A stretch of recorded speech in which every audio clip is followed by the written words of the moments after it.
Away from politics, we want to focus on matters education. KCPE exams are ending today, or rather, yes, they're ending. And as KCSE will kick off next week, the Kenya National Examination Council, NEC, has put in place stringent measures to curb examination cheating, with Education CS Fred Matiang'i assuring that the exam will be done with military precision. Still 59 days to go from today. The government will roll out free secondary education, but questions have emerged on whether or not the program will be absolutely free and sustainable. What about standards? And to better education standards, the famous 844 system has been in existence for more than 3 decades, may soon be phased out. What are the implications? Will the new system meet the changing needs of the economy and address the existing gap? Welcome to State of the Nation, and to tell us and digest these and other educational issues, I have Subira Neema, Assistant Director of Kenya Institute of Curriculum Development, and Wesaya Jonathan, an education expert. Ladies and gentlemen, welcome into the studio. And I'll start with the question that we've asked generally to the public, and this is to do with a promise that the government has made, be it Jubilee or NASA. They had both promised in their manifesto to have free education as part of what will happen. So, looking at how things have been and how things are playing out, let me start with you, Jonathan. Do you think, first of all, it's practical, and do you think they'll deliver free education both in primary and secondary? It is possible, but it's not pragmatic for this economy at this point. Why so? We have had free primary education since 2003, when the NAC government came into power, but there have been challenges. Those challenges have not been addressed up to this point. And one of the biggest loose ends in the whole arrangement lies in how the Ministry of Education engages the parents in managing the education of their children. Because every parent knows my child is supposed to be in school for free. So what they do is let the child go to school.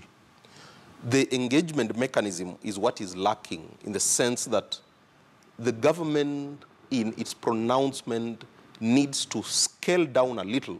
Instead of calling it free, let us get a better word. All right, we'll come Maybe to that. Subsidy. Subsidy. We'll come to the details of that as we continue with the conversation. I just wanted to know whether you are confident that the government can do that. Let me hear from you, Subira. Thank you very much. I agree with my colleague that, first of all, it is actually possible. But we need to be aware of the fact that it is not an event. It is a process. So that, yes, it is a process. So that when we are actually talking about free secondary education, then we need to see the process. How does it then begin and end? Because we cannot do it as a one-off kind of situation. So are you confident that by January we can have free both primary and secondary education? Not necessarily by January, but the government needs to think through. The Ministry of Education needs to think through, and I know that there's a lot that is going on to actualize this kind of scenario. Okay. So that even when we look at the infrastructure, they're looking at the infrastructure. When it comes to schools, they are looking at what are the numbers that we have. Okay. How do we ensure that actually we have learners transiting from primary school 100% to secondary school? So it's doable, but it's not an event. We'll come to that in just a bit, but let me just read some of the comments that are coming through, because that will also let you know the levels of confidence that Kenyans have. I have Abdallah Mdambo, who says, what's the meaning of having free education when teachers and lecturers are on strike? First, deal with the teachers and lecturers. We'll come into the details of free education and what really it means and what possibly needs to be in place for that to be done. Hook says, of course it won't. This is more expensive, more costly than giving teachers pay hikes. That was not possible. And ask the question. So not a lot of confidence as to whether the government is going to be able to deliver on that. Concerned Kenyan says, did free primary education work out? So of course then the question would be, if free primary education has not worked out so far, why are we even thinking about free secondary education when we've not implemented that? Form 34A, an interesting name you have. The current Kenya is wait and see situation. Only time will tell. Keep your comments coming. I'll be reading through them as we carry on. But let's draw back a little bit and look at the education system. And we do know that our primary school students are finishing their exams today, but in focus for some time now has been the 844 system, which the government has proposed to change to the 3 system, which I'd like to hear from you, starting with you, Jonathan, as to, first of all, whether it is time to scrap the 844 system. It has been criticized for many things, one of those being that it's too much of a burden on the students. I'm a very proud graduate of the 844 system. I want to say that. Mm-hmm. And I usually like commenting that I am not half-baked at all. Okay. Maybe overbaked. Yes. Maybe overbaked because there are too many subjects being done, but there you go. Yeah, because many people out there keep saying that the 844 system is producing half-baked graduates and staff to that effect. Education is not being present in school. It has an effect on the personal initiative, the commitment by the learner, and the support system. The 844 system, for me, if I were in charge of the education system in Kenya, is something that I'll not change today because it works. What is lacking in the system is support and follow-up. Mm-hmm. You will notice that there are so many things that happen at the national level in terms of the commissions and the task forces we form, but nobody is able to break down those big reports into practice and support for the people in the villages. Mm-hmm. You walk into many of the sub-counties. I've had the privilege of working in Wajir, and you find a sub-county director mm-hmm. who has not received any visit from anybody from Jogo House in over 5 years. They have a broken down Land Rover that they are supposed to be using to visit the schools. So the only thing they do is they will visit the nearest school. Now, we are not investing adequately in the system to make it work, but then we want to blame it. In Kenya, we have something very unique. We have a way of making the extraordinary things look very normal and very ordinary. Okay, we might get lost here a little bit, but let's first of all maybe start by defining, when we talk about the 844 system, what exactly is the 844 system? Because I'm sure its main foundation is not necessarily just the fact that you're in school for 8 years of primary education, then 4 years of secondary, then 4 years of university. Subira, when we say 844 and changing it to 3663, really, what is the change? What is the shift? Thank you very much. First, let me start with noting that 844 has served its purpose. So we are not demonizing this. It's done. Its time is done. It served its purpose. And if you know, education is not really static. It is actually dynamic. And it is based on the needs of the society, the needs of the learners. So the change from 844 to 2633 was informed by a number of things. Number one, we did a summative evaluation of the 844 system. And the findings of that evaluation indicated that there was need to change the system. Why? What was wrong with the system? Because it focused mostly on the cognitive aspects of education, so that the learners are in school and they are engaged in rote learning. So learning was not going on. And some of the things that came forth, the learners felt that the duration in primary school, the 8 years, was not serving its purpose. And if you look at the East African protocol, really, we are the only country that have a very long primary school phase. And looking at the East African harmonization in education, then we looked at all those aspects. What does the East African protocol then require of us in terms of education? And then we looked at the best practices. And then we need a needs assessment in 2016. And that then informed the change that we are talking about. And we are also looking at various documents that deal with education. So that informed the change from the 844 to the 2633. So that the learners start right from pre-primary. And you remember in 844, pre-primary, what we refer to as ECDE, did not have an aspect in the formal curriculum. So that we now have pre-primary as part of the formal basic education curriculum. But those are just those are the what would I call it, the classes and structures. But what, in essence, what is changing?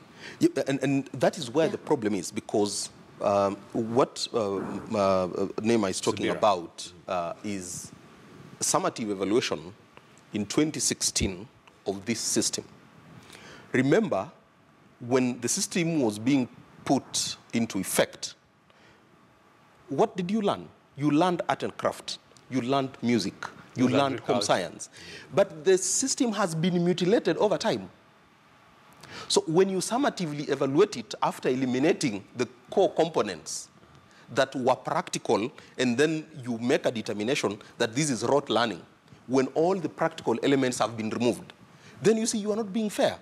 Because when I was in primary school, I learned my music, just the music and the instruments. I learned my art and craft. I did my agriculture.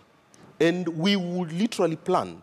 For my KCPE, I had a practical plot of crops grown. Which you had For done my yourself. KCSE, Right. I had a plot with crops grown that I was assessed on. So you cannot accuse a child who stays in Nairobi here for not learning when they have not been given an opportunity to practically engage in something.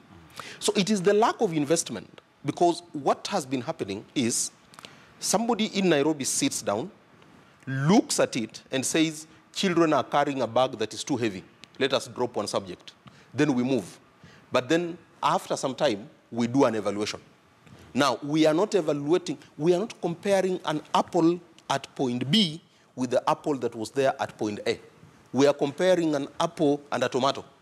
They cannot be the same. Now, for the system that is coming in, I have looked at it very keenly. I have followed it. It is a good thing. But we are going to fall into the same trap when politics and how we work in Kenya is going to determine the education system. This system is good, but is hinging on a political promise. The president promised that we will change the education system. He wants to change it when he's still in power. And that's the politics side. That is the politics side. The professionals are doing their work. But as the professionals do their work, remember, we are now having a problem because we have our education calendar and the political calendar clashing. All right, so I think I need to respond. There are things I need to put right. Okay. Now, the summative evaluation of this curriculum took place in 2009. Before then, there were frequent monitoring of what was going on in the classroom. So it is the frequent monitoring that was going on frequently every other time during the year that actually culminated into the summative evaluation. And the summative evaluation then led to the needs assessment in 2016. So you can see there was a process. It's progressional. Yeah, it is progressive. So it was not a decision that was made on a whim and based on politics. It was based on sound expertise advice from educationists. And if you remember, there have been quite a number of experts coming together and thinking through issues of education. Number two, when we are talking about education, and I talked about education being dynamic, if you look at the current system, it is addressing a number of very critical issues that do not just relate with what 844 is offering, rather there are issues that go beyond what 844 is currently giving to the learners. So that we are moving, for instance, I'll give you a good example. The Constitution 2010 is not catered for in the 844. Why? Because 844 was implemented as from 1983, and we have the Constitution coming in 2010. Yet the education has not addressed that. We have our Vision 2030. It is not catered for in 844. And there was a need for us to relook at the education system and see where are we at, what are we looking at as a country, what is it that defines us, what has changed in the world, the 21st century skills. Our learners lack 21st century skills. 844 does not take care of that. So how do we then take care of other issues? Issues like parental empowerment and engagement, community service, values. We have lost our identity as a nation. Because some of the values we have in the Constitution came long after 844. Is that now included in the new curriculum? And was it not included in the previous curriculum? Because like Jonathan says, I mean, we can see products of 844 who we can proudly say have basically done a good job. I'm actually a product of the 844 system. So I'm one of those very proud persons that have actually come from this engagement. But as I said, a system serves for a while. And best practices in the world, by the way, after every 5 years, the education system must change to address the needs of the learners. All right. Think about when we started the 844. 30 years ago, are you telling me that we still have the very same societal needs that we had 20, 30 years ago? What about the technology that is coming up? So how does education address all those emerging issues so that our learners are in tandem with the needs of the society, the needs of the industry, and we are talking about global citizenship. So how do they fit if the education system is not preparing them? Jonathan, some valid points there from Subira that the education system that ran 30 years ago may not be addressing our societal needs today. Yep, and she's right that we need to change. But then the premise of having this within the political framework is what I have a problem with as an individual. I have participated in the process. I have given my views on the system. But then, if you look at it, it would have been logical for us as a country if we started by preparing teachers who then would come to facilitate our learners. But what we're doing, we've picked a few pilot counties across the country where this has been piloted. We have picked a few teachers who have been taken through some form of training. But then we are looking at a situation where we are saying in January next year, all the children in primary school must transit to secondary. We've not made provision for the physical infrastructure. Communities have not been prepared well enough to bear the weight of the cost that that is going to come with.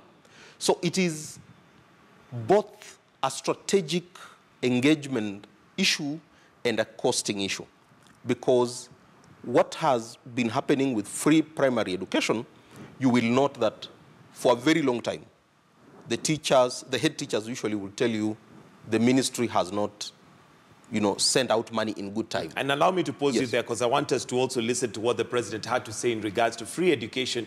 And you seem to be uncomfortable with the politics of it, because, well, we must admit that education, as much as it is meant to run on its own in a way, it has a lot of political connotations that come with it. And the president did address this and promised that if Jubilee government makes it in January, they're going to introduce free education. But we also went around and about asking people what their thoughts were on the free education promise from the government. Let's listen in.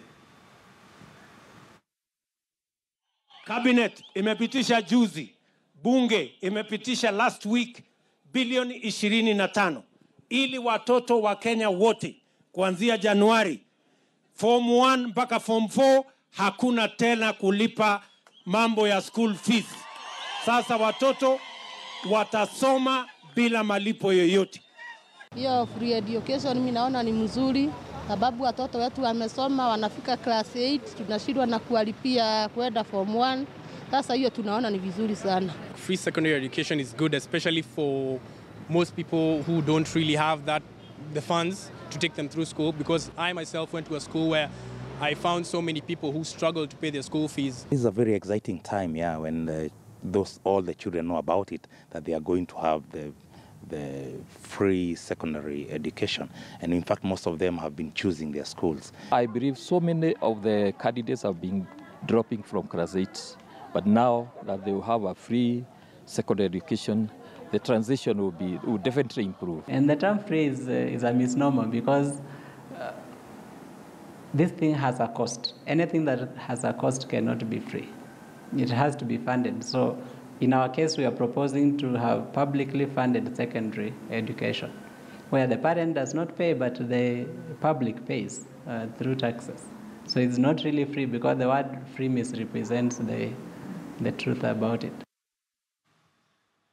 All right, Subira, political campaign period where, government makes promises. And of course, as we can see from some of the people we spoke to, it augurs well with them. Free education, it sounds good to the ear. The fact that I don't have to pay for my education and my child learns, because that's one, let's face it, in the environment and economy we live in, it is one of the biggest takers of money from parents.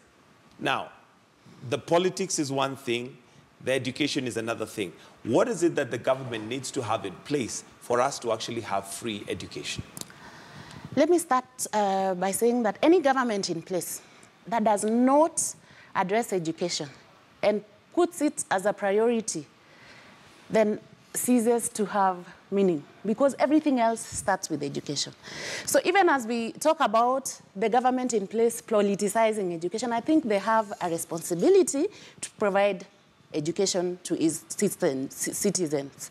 And the Education Act 2013 actually talks about free and compulsory basic education. Then I think then the government has that responsibility. In terms of timing, whether it begins in January or not, will not be something I will address, because then as an expert that is in charge of curriculum, I can only talk about what then happens. But surely there's some certain things that need to be in place before we can actually say that this is starting. I'm just coming to that. Okay. I'm just coming to that. So that when we are talking about free and compulsory education, we are talking about a number of aspects. Number one, we need to look at the policies that are in place. What policies do we need? When it comes to the learners getting to school, how do we ensure that the learners actually are in school? Let's look at the infrastructure. What is the infrastructure in school, so that we are saying that all learners are able to access, not only access, but also access quality education. So we need infrastructure in place. We need to look at, do we have the human capital? Do we have the teachers? Do we have the quality assurance and standards officers? Do we have everything in place, so that we are not talking about the curriculum being present, but we are also talking about the infrastructure, we are also talking about the teachers who ought to implement that curriculum. And secondly, we are looking at the teachers and asking ourselves, are they having the ability, do they have the capacity to deliver the curriculum as it is conceptualized? So teacher training becomes a very key, critical aspect in the education system. And of course, what my brother was talking about, quality, so that we have quality and standards officers, ensuring that the quality of education is as envisioned, and we have the learning outcomes that have already been spelled out in the education system. So all these things play a critical role. Right. But what I also think that has not worked well in the past is, how do the parents engage in the school system, and how does the community also engage, so that we have this linkage between the school, the community, the parents, so that the education system serves its purpose. All right. So all these aspects are very critical. Jonathan, and we need to think through them. Are we looking at some of the aspects she has put, and I'm sure those are not the only ones, there are other things that possibly need to also be in place. Do you think the government is possibly being honest, promising free education in January? I think I need to begin with what one of the commentators on the screen mentioned, that this is not free. What we need to agree is that when you wake up in the morning and buy a packet of milk, buy a loaf of bread, your tax from what you've bought is what the government is using to pay for the education of your child. So we need to sensitize Kenyans to know that this is not free. It is their money. They need to get a way of engaging with that school so that they make sure that there's accountability. And this has not been fixed since 2003. 14 years later, we want to make the same mistake, transferring it from primary into secondary school. So what is the link that is missing? Because I'm sure parents, I mean, there's teachers, parents associations, there's all these kind of boards. What engagement are you talking about? Michael, I can tell you, I am a parent. Actually, my firstborn son is sitting, his KCP exam is finishing today. We go into schools, and in a parents' meeting, the head teacher, the chair, the treasurer, and the secretary of the association have a side meeting. They agree on an agenda. When you get into the meeting, the head teacher says, okay, today we are going to build a swimming pool. The chair raises their hand, they second it. The treasurer supports it and says, every parent, 5,000 shillings. No consensus. It is a cartel that is running the education system in the villages in this country. That is why we needed to step back, look at the challenges we've had with free primary education. Because it was a political pronouncement, we developed the guidelines when in implementation. Now, we needed to fix that and see what are the best lessons we can borrow from primary education to go into secondary. Number two, there is no need for keeping children in school for 12 years for them to go and ride boda. As an individual, that is dishonesty. Although I think it might be good to also mention that there's nothing wrong with riding a boda. For those who do, there's really nothing wrong. But maybe you have a point that you're trying to get across. Yes. You see, you can make a decision to ride a boda at any one point. But it cannot be that the system of education does not do anything to you, that until after 8 years, that is the only thing you can do. So what we need, as she mentioned, there are 4 critical issues that a learner needs to get out of an education system. They need to be able to communicate effectively and put across what they want. They need to be able to coexist and collaborate in a society. They need to think critically. They need to be creative. For us to obtain that, it means we have to ensure that learning is happening in school. For us to ensure that learning is happening in school, it means we have to begin by preparing the teachers. Because nearly 30% of the teachers we have in Kenya are the people who taught you in primary school 30 years ago. They are literally, being phased out. Okay. We are introducing a new system with an aging workforce of teachers. We are not preparing enough teachers in our teacher training colleges. And it would have been easier for the government to begin with preparing teachers because we do not have more than 40 teacher training colleges in Kenya. That would have been a national program. And maybe not to lose sight of something you mentioned. You talked about cartels. Yes. What is the benefit of these cartels? And maybe I'll hear from Subira whether you agree that they're actually cartels that are running schools, because then that would be worrying, because then we're not just looking at the government, but we're also looking at the leadership of the schools. I personally would not use the word cartel, but I know that there are challenges in running schools. And that is why the government, in its own expertise, came up with an act. The 2013 also talks about how are schools managed and the board of management and how they go through that process. It's because of those challenges that presented themselves. But it's true that there are challenges in terms of how the parents engage within the school setup. So that the parents, first of all, are not empowered. But do you agree that it is somewhat deliberate? Because from what he is saying, it sounds like it's a deliberate effort from the school management to, well, not necessarily run this in an accountable manner. He talked of an instance, and we cannot use that to in a blanket manner to then say all schools run that way. But I agree that there could be elements within the schools in Kenya where actually that management is not properly managed. Why? Because the parents are not empowered. They don't know that they have a role, what their responsibilities are within a school setup. What is their role? Do they ask for accountability? Do they ensure that that which happens in school? Do they get feedback? Do they have information? Do they engage? And that is why, as I said earlier, when we are talking about the new curriculum, actually it is addressing some of those issues so that we have a guideline on policy, a policy on parental empowerment and engagement. So there are two aspects. That first of all, a program will be developed for parents to be empowered. And in empowering them, we are looking at what are their responsibilities, what are their rights within the school setup, what is their role.